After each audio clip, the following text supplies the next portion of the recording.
The static buzzed through the old military radio like a wasp in a bottle, angry, restless, barely there. Lena twisted the dial with careful fingers, her breath catching in her throat as a voice flickered through the noise. North, safe, repeat, survivors. She froze. That voice didn't sound automated.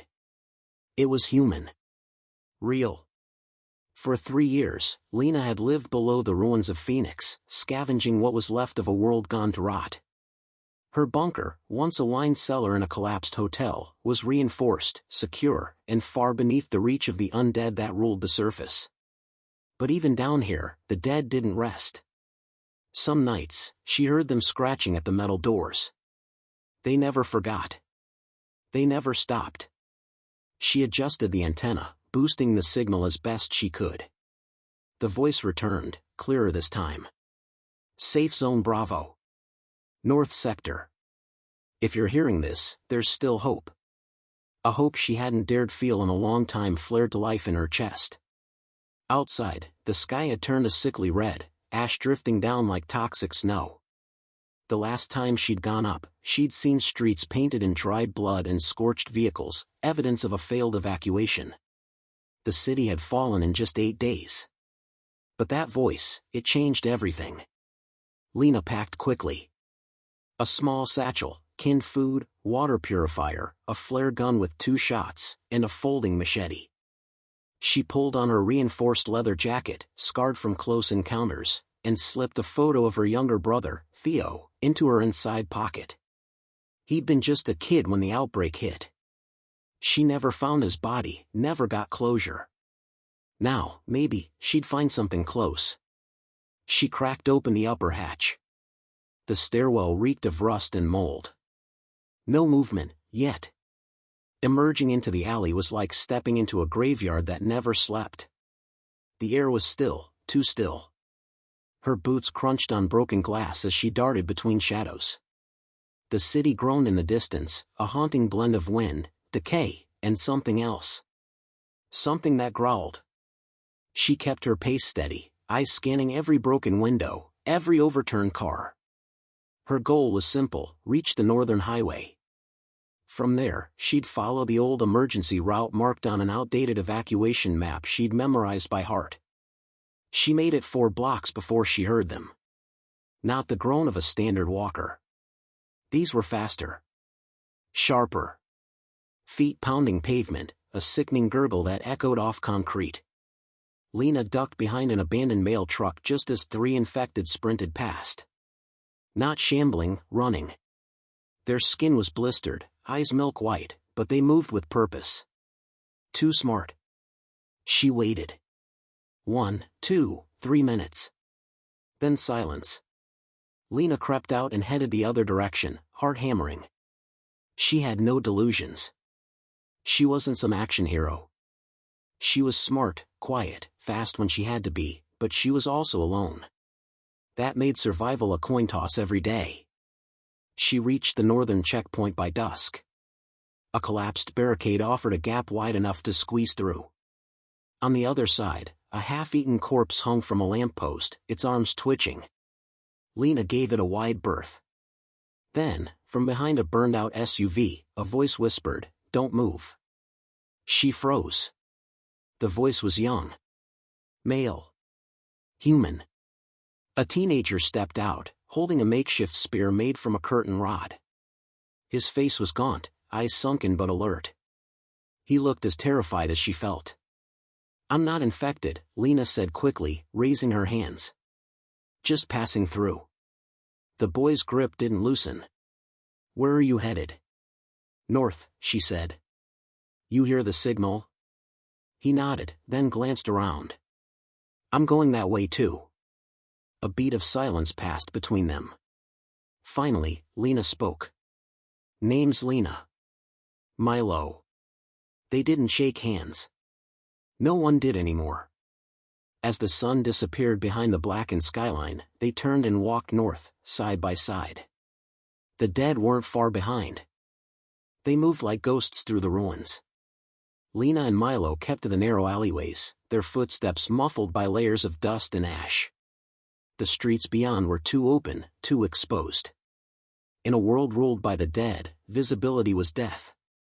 Milo had learned that lesson the hard way. He'd lost his older sister on a supply run that turned into a massacre. Now, as the wind howled between the skeletal remains of office buildings, both survivors knew better than to speak unless they had to. Milo walked a pace behind Lena, eyes sharp, clutching his makeshift spear. She led them through a grocery store that had been picked clean months ago. Its ceiling had caved in, leaving beams dangling like broken ribs. But Lena wasn't looking for food, she was looking for batteries. The radio. They needed to hear that voice again. She found a half-scorched electronics kiosk behind the service counter. Digging through melted plastic and shattered displays, she yanked out a dusty flashlight and cracked it open. 2 batteries. Still intact. She slipped them into her pack and motioned for Milo to move. But before they reached the back exit, something scraped across the linoleum. They froze. The noise came again, slow, deliberate. Not like a typical walker. No dragging feet. No blind moans. This was quiet. Intentional. Lena crept forward, her hand gripping the machete. Milo moved to her left, spear raised, his breathing shallow. In the darkened hallway leading to the storage room, they saw it. A figure hunched over a body. Not eating, sniffing. Examining. Its head twitched toward them like a broken marionette. Then it stood. Taller than expected. Limbs too long. Eyes white, yes, but they focused. Locked onto them. "Run," Lena whispered. The thing let out a shriek, not mindless but calculated, like a hunting call. Lena turned and bolted, Milo close behind. The back door exploded outward as they burst into the alley. Behind them, the infected tore through the opening like it had memorized every path. This wasn't a standard rotter. It was something else. Something worse. They turned corner after corner, weaving through broken fences and collapsed scaffolding. Lena heard its steps gaining. It was fast. "This way!" Milo shouted, pointing to a sewer grate pried half open. Lena didn't question it. She dropped into the dark, landing hard on the wet concrete below. Milo followed, yanking the grate back into place just as the creature slammed into it from above. Its snarls echoed down the tunnel. They ran again, deeper this time. Into the guts of the city.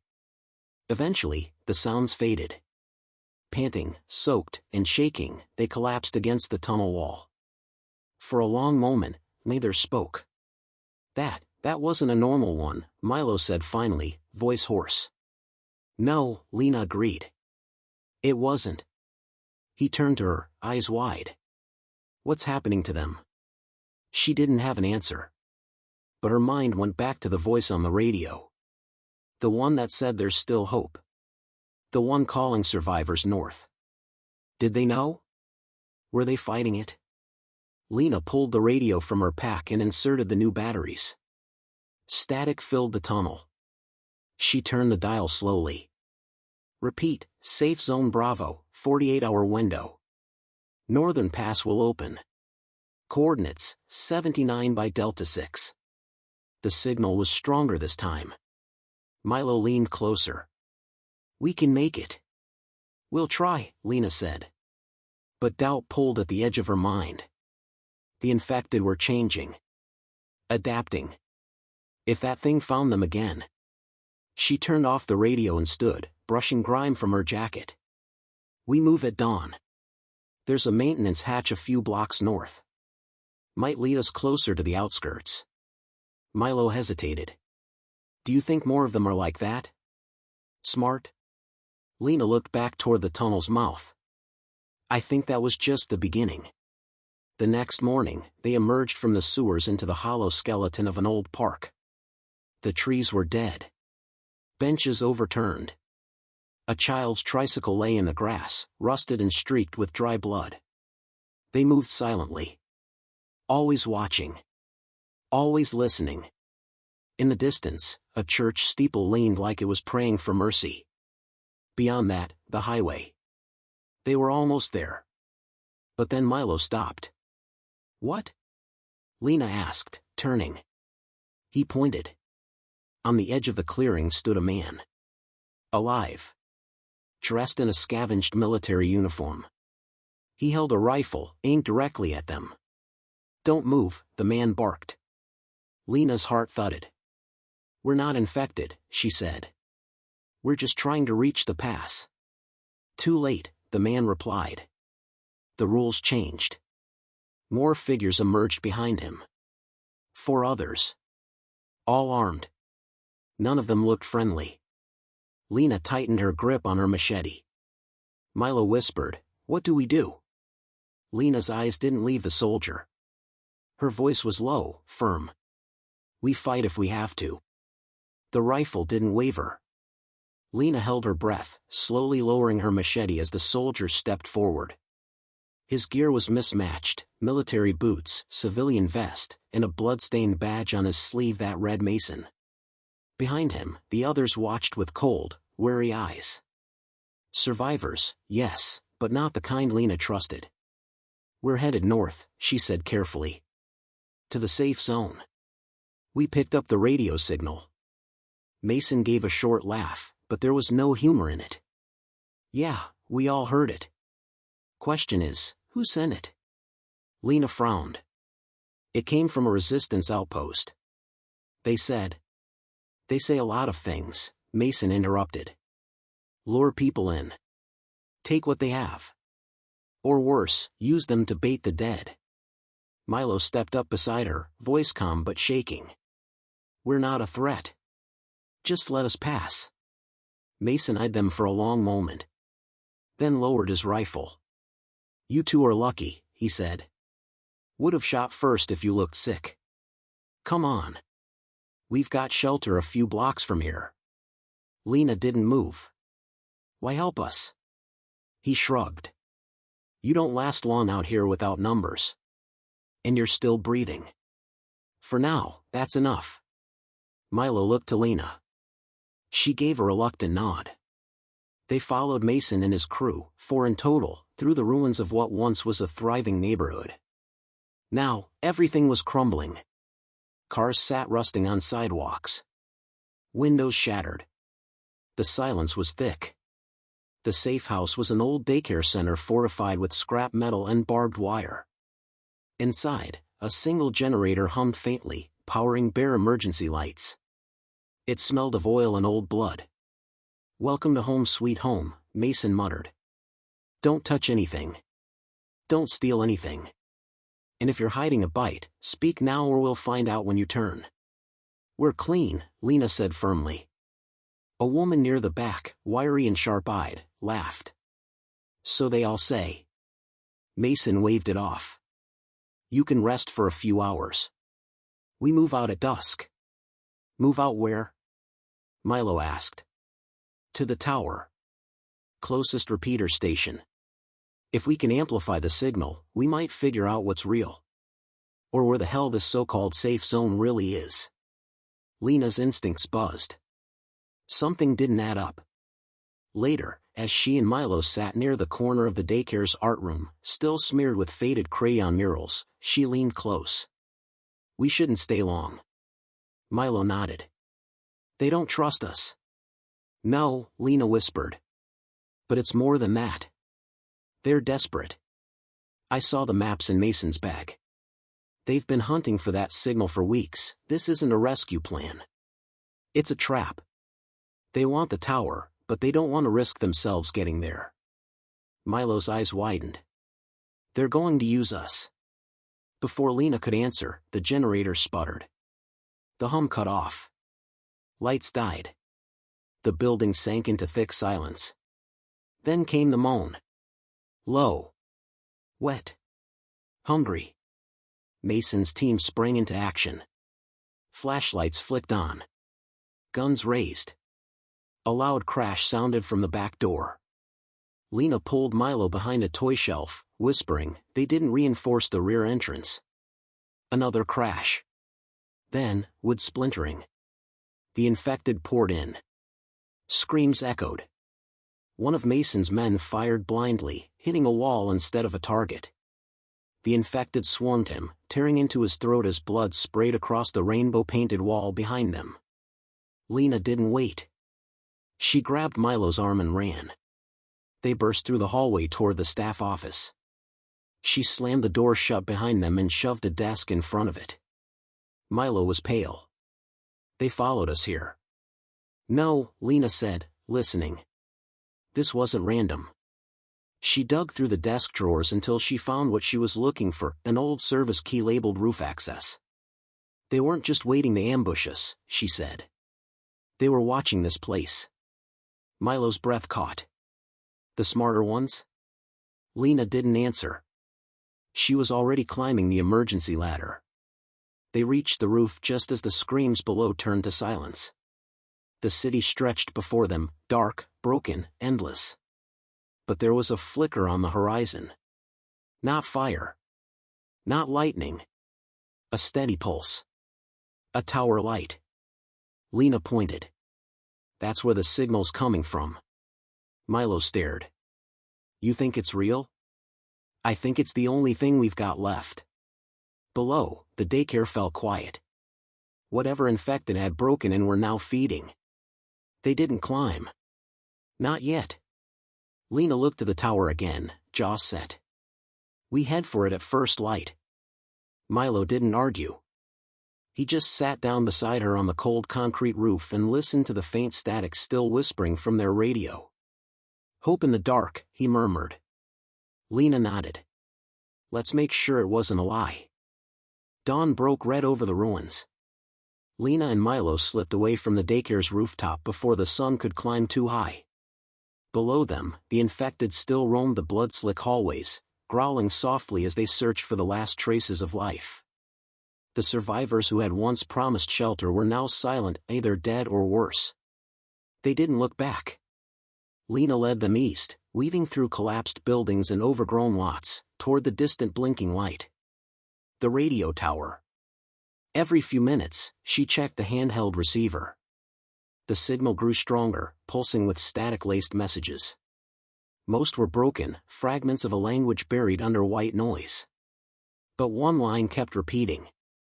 "Safe Zone Bravo, transmission uplink active, survivors proceed to site." If it was a trap, it was convincing. Milo trudged behind her, pale and quiet. The encounter at the daycare had shaken him. But it wasn't just fear of the infected, it was fear of people.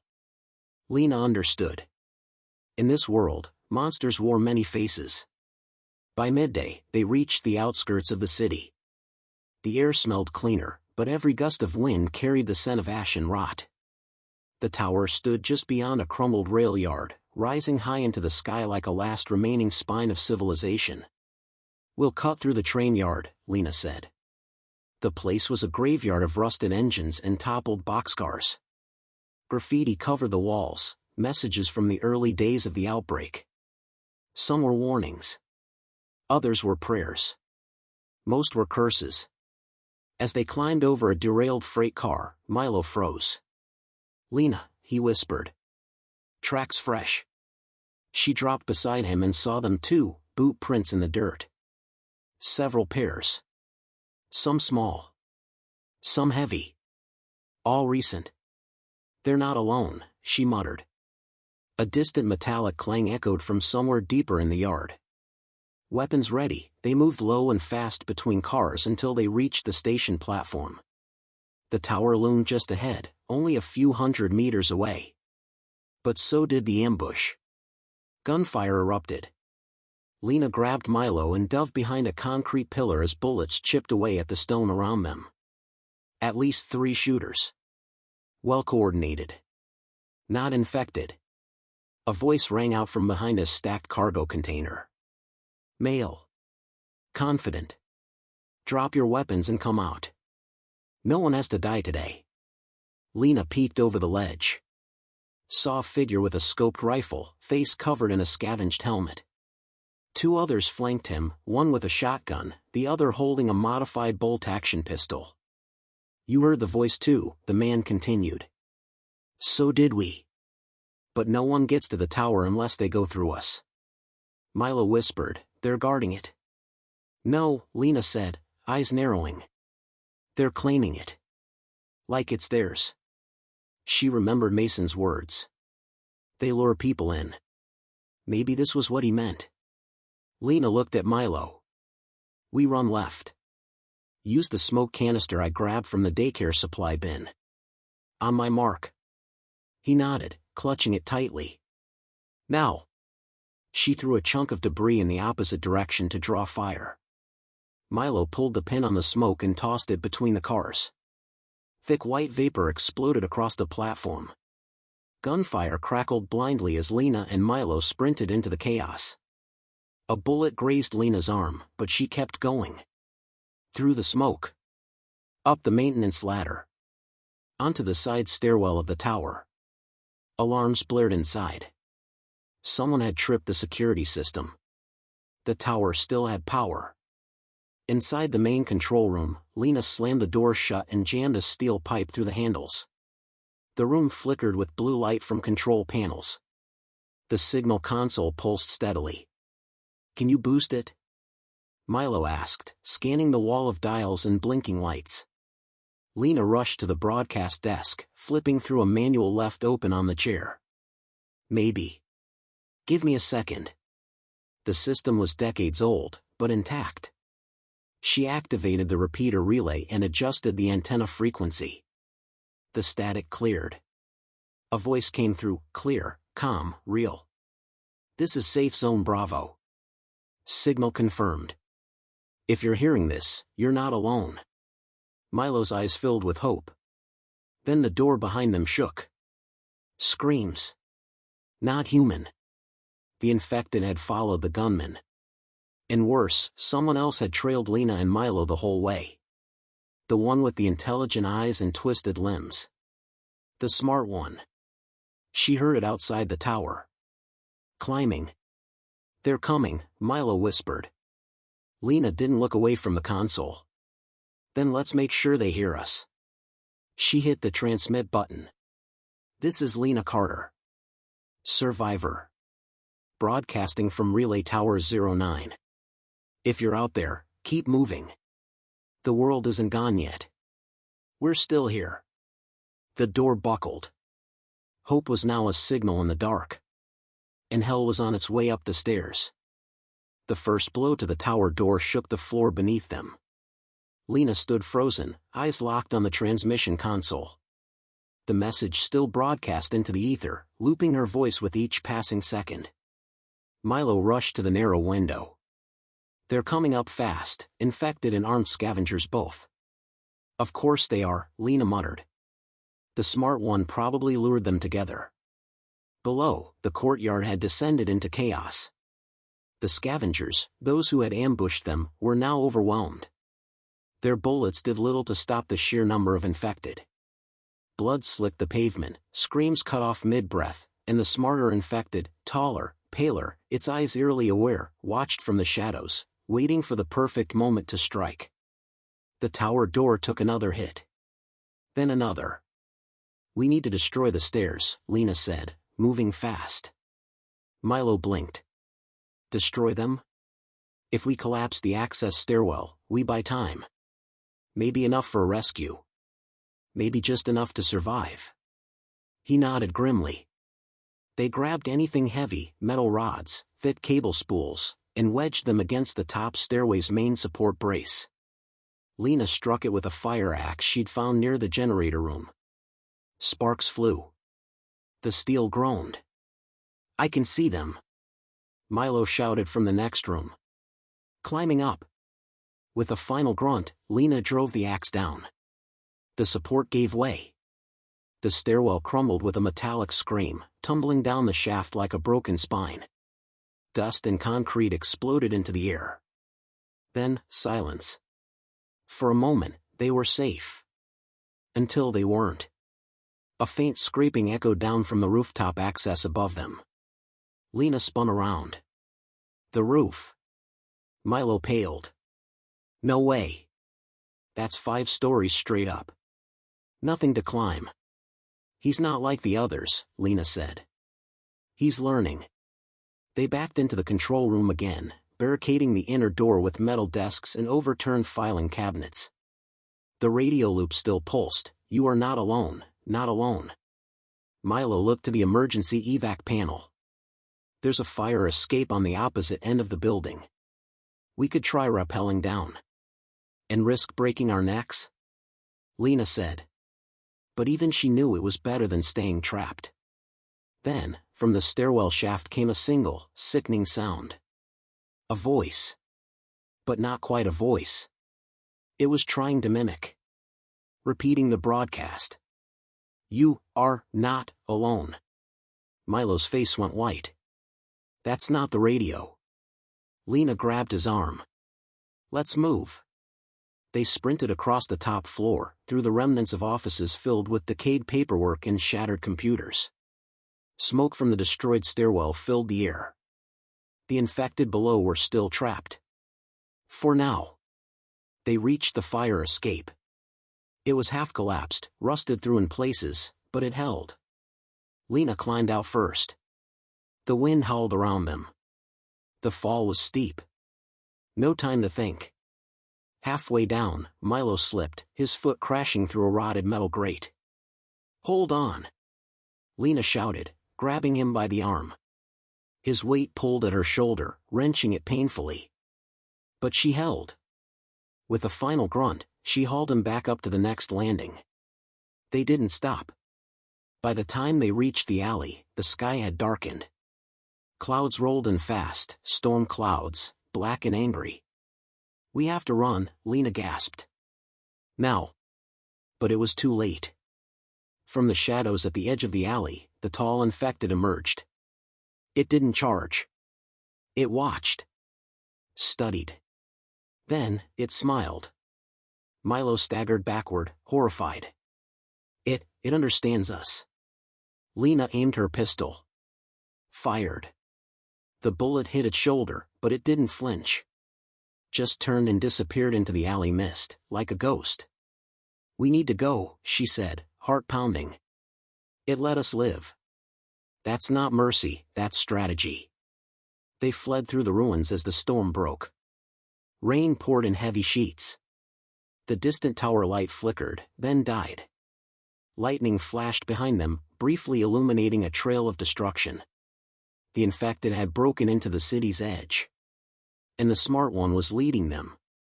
They found shelter under an old maintenance bridge, cold and soaked. Lena checked the radio. Still working. Still looping. Milo huddled beside her, voice quiet. "You think anyone heard?" "They had to," she said, but even she didn't sound sure. The night stretched long and cruel. Thunder cracked like gunfire overhead. But through the storm, a new signal broke through the static. A different voice. Female. Urgent. "Lena Carter, if you're alive, we heard you. Hold position. Extraction inbound. Repeat, stay alive." Lena's breath caught. They had been heard. But the question wasn't just whether help would arrive. It was whether they could survive until then. Rain turned the city into a drowning grave.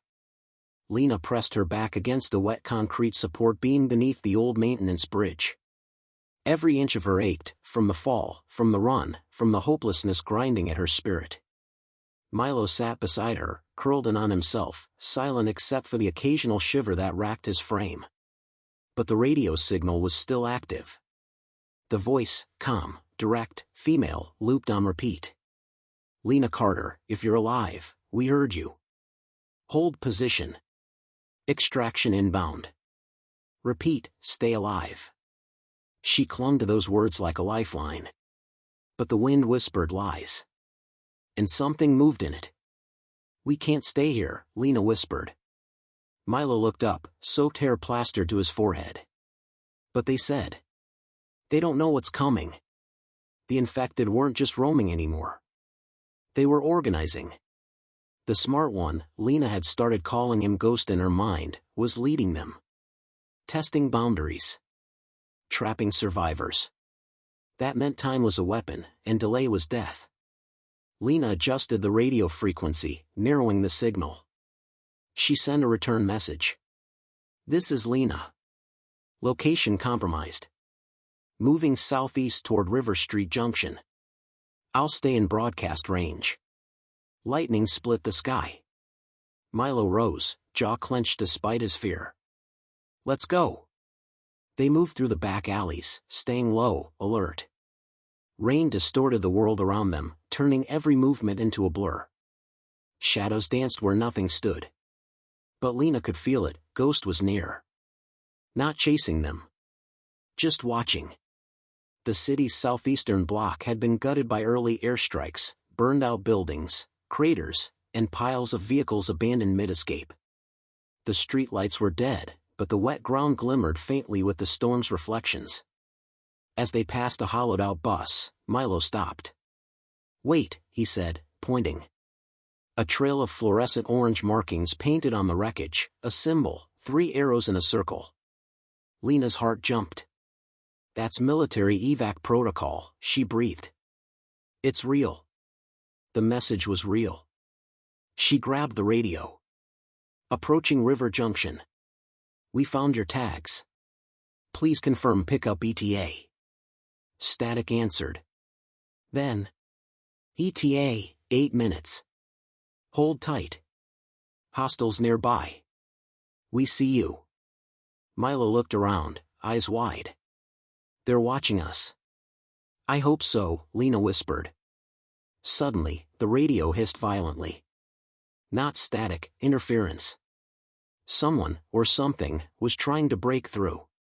Hope dies, here. Ghost's voice. Not quite human. Not quite machine. It echoed with glitching distortion, like it was being relayed through old speakers and broken teeth. Lena shut off the radio. Keep moving. They broke into a sprint. But the infected had anticipated it.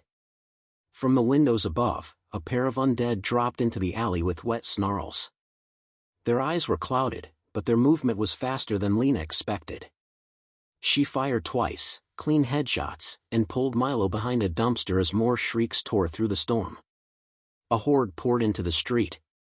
Not aimless. Herded. Ghost had set the trap.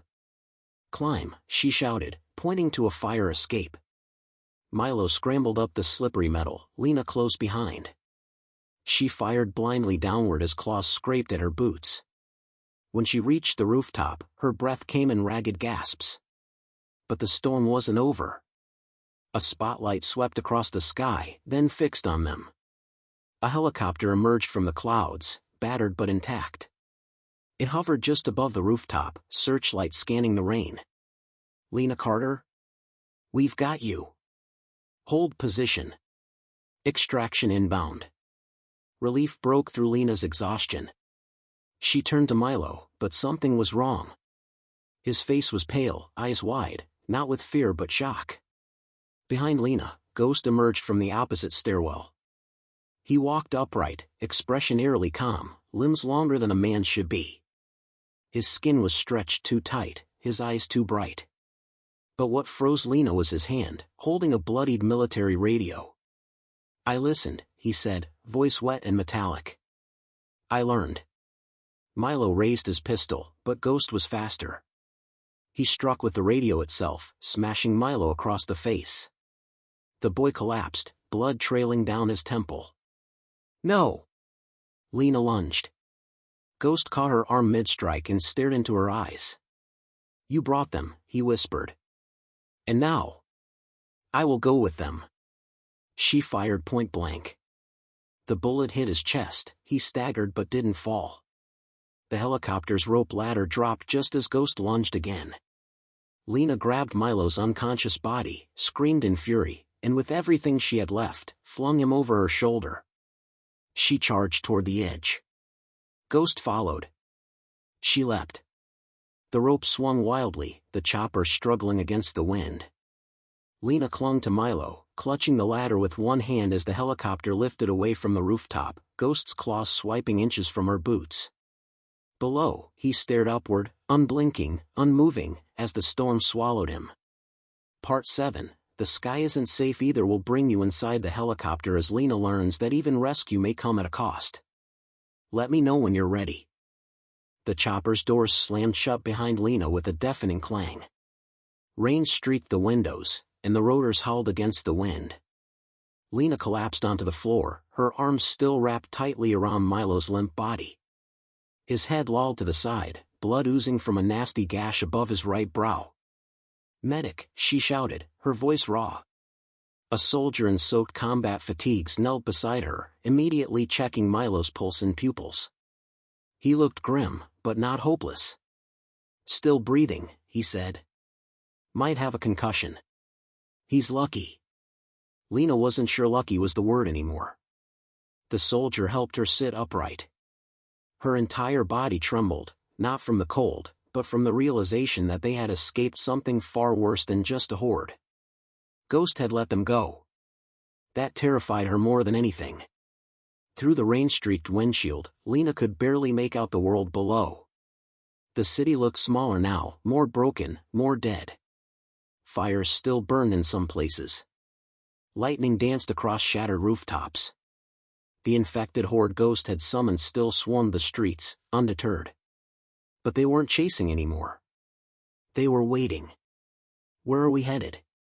Lena asked, glancing toward the cockpit. The co-pilot turned in his seat. "We've got a holdout about 15 miles west. Secure zone. Radio-proof perimeter. If anyone's got a shot at surviving this mess, it's them." "Who's them?" "Military, civvies, engineers, even a couple of scientists. Anyone who knows how to keep a place running and keep the infected out." Lena swallowed the lump in her throat. She didn't care about credentials. She cared about one thing: safety. For Milo.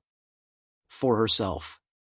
For the voice on the radio who'd given her hope when the world had given her nothing. The soldier tending to Milo handed Lena a bandage. "Press that to the wound. Keep him stable." She nodded and did as told, gently applying pressure as Milo stirred beneath her hand. "Lena." "I'm here," she said softly. "You made it. Just rest." Outside, the storm raged, but for a moment, the cabin felt calm. Protected. Then, something thudded hard against the tail. The helicopter jolted. "Bird strike," the pilot shouted. "No," the gunner said grimly. "Something's on us." The co-pilot peered out the rear window and turned pale. "It's not a bird." Lena stood, heart hammering, as a black shape skittered across the top of the fuselage, fast, inhuman, clinging to the metal as if it were part of it. A shape that didn't belong.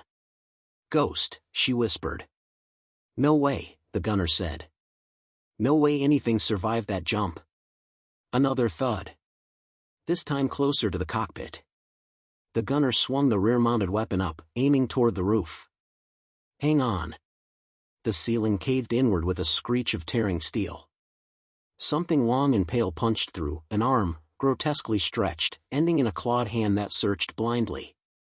The soldier opened fire. Bullets ripped through the ceiling. The creature screamed, half static, half roar, and vanished upward. The pilot swerved hard. "We're losing altitude," the co-pilot shouted. Lena held Milo tight as the helicopter tilted violently. A soldier grabbed her shoulder. "Strap in. Emergency descent." The air filled with the stench of fuel and the smell of burning wires. Sparks flew from a damaged console. The engine sputtered. Alarms wailed. Ghost was ripping the helicopter apart. The gunner turned to Lena. "If we go down, there's a backup chute in the supply locker. One chance. You understand me?" "I'm not leaving him," Lena growled, cradling Milo. "Then you both jump.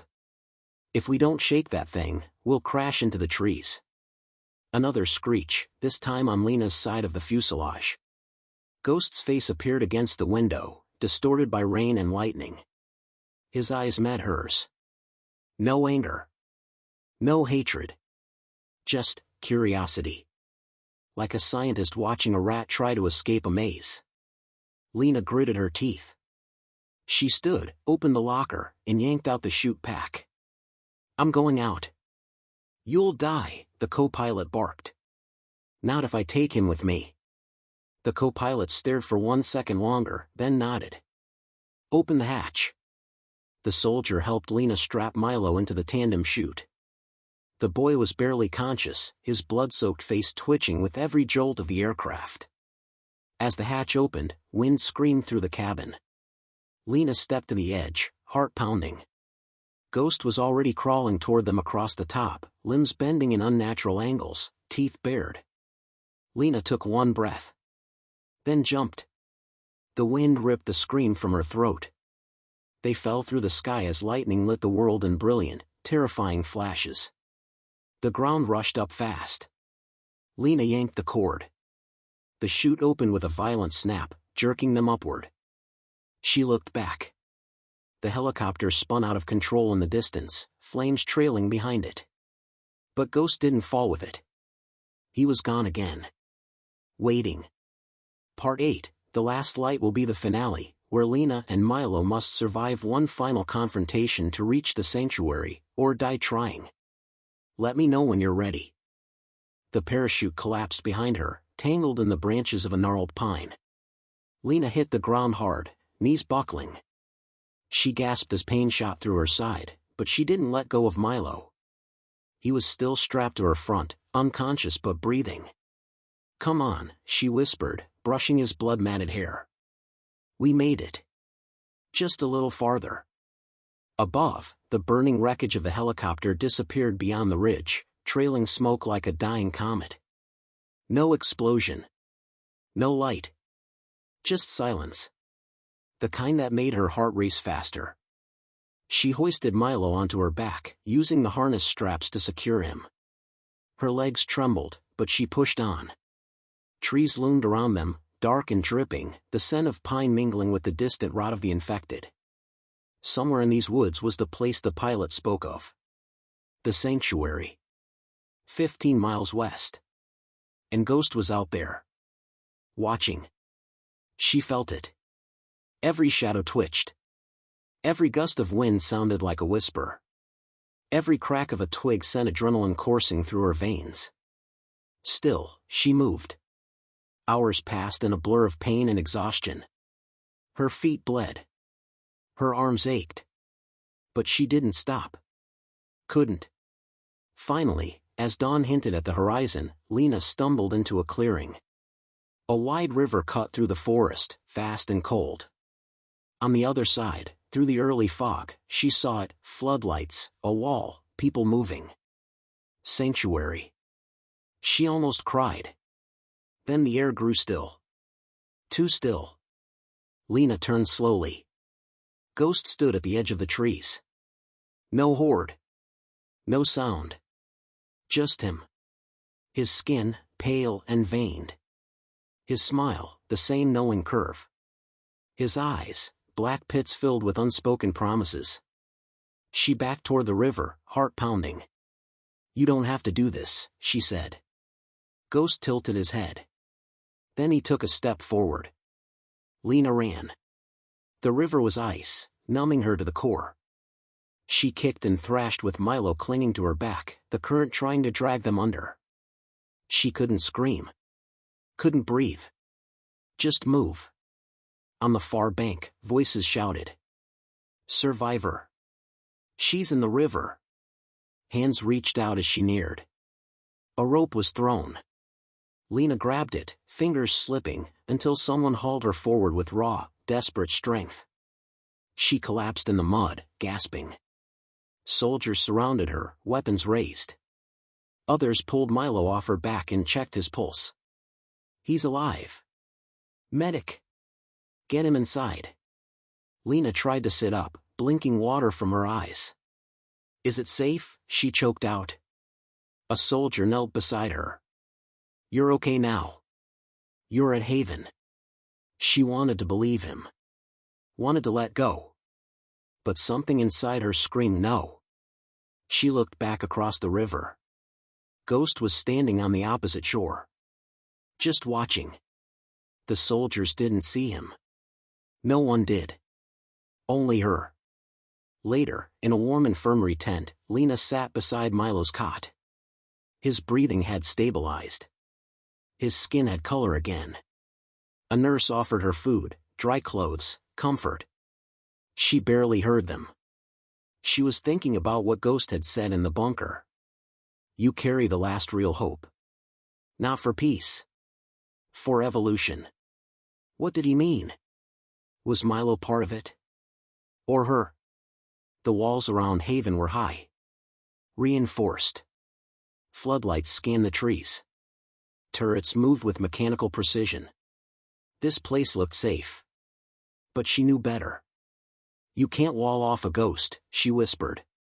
The tent flap opened. A man in a worn military coat entered, eyes kind but sharp. He held a tablet with images, satellite scans, heat maps, infection spreads. You're the one who made it out of Echo Point, he asked. Lena nodded slowly. You saw him, didn't you? The one they call Ghost. She hesitated. He let us live. The man's jaw clenched. He's been appearing more frequently. Always alone. Never attacking, directly. He's learning, she said. The man nodded. We think he's testing us. Why not just finish us? Maybe it's not about finishing anymore. Maybe it's about changing. Lena looked at Milo, then back at the man. He said something to me, about hope. The man grimaced. Hope is dangerous. It makes us think we can win. Maybe we can, she said softly. If we stop thinking like prey.